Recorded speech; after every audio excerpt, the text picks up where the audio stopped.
Welcome to the TV5 Vault. I'm Elena Holland. On the evening of June 8, 1953, an F5 tornado with winds with more than 250 miles per hour hit the Flint Beecher area. 116 people lost their lives and 844 were injured in one of the deadliest tornadoes in U.S. history. TV5's Brian Wood takes us to the Survivors Memorial Service on the 50th anniversary of the tornado in 2003. See it coming over, it was like two tornadoes side by side. One was full of sand, the other one was full of rain. And there was rocking chairs and boards and mattress. Martha Goslin describing what she saw 50 years ago today. On June 8, 1953, she lived with her 14 brothers and sisters on Dort and Coldwater. They were right in the tornado's path. All the trees was twisted in the yard. I mean, it was just debris everywhere.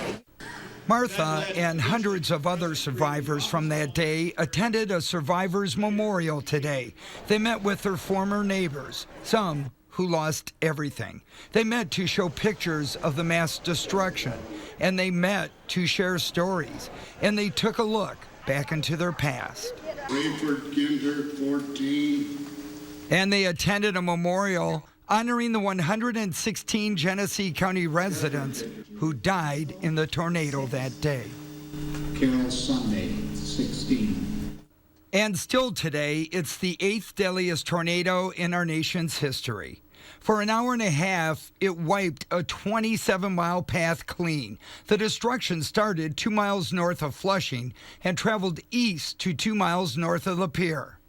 The F5 tornado, with winds from 260 to 318 miles an hour, lifted a trailer and dropped it 8 miles away. Books were found 35 miles away, and canceled checks from the bank were found in Canada. I heard this roar coming, real loud roar.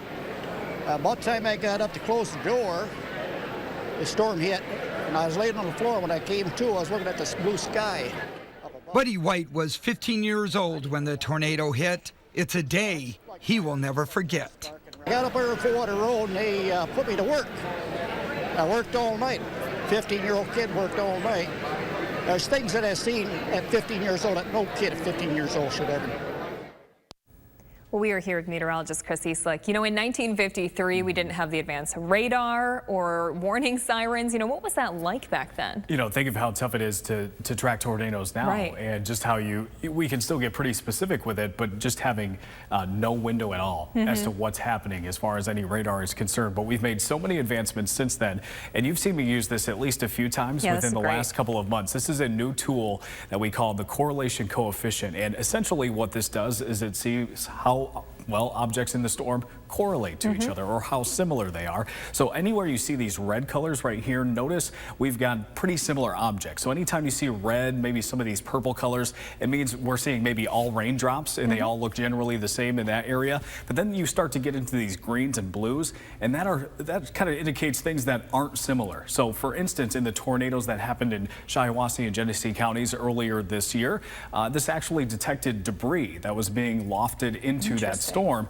So it's able to say, okay, we've got raindrops here, but something in this region isn't exactly, you know, what we're supposed to be seeing. And we can also use this during winter weather to find out where maybe the rain and snow line is. Snowflakes would be pretty similar in red. And then if you have a mixing line right in between, it might show those blue colors again, showing, hey, things in this region a little bit different than the others. So we've made lots of advancements with that. And of course, we're able to track radar, storms with radar, you know, very fast now, getting very quick up to the minute forecast. So we've come a long way, and you can imagine that tornado. I was just looking at some of the stats over there. You know, 800 yards wide, not 800 miles, but that's it's still pretty wide. A half a mile. So you're thinking 8 football fields wide, a damage path. And that last person that was interviewed by Woody saying that, you know, some of those images were something that a 15-year-old should never see. And I even read that the person in charge, I believe the state police chief, said, you know, be prepared as you help with the damage.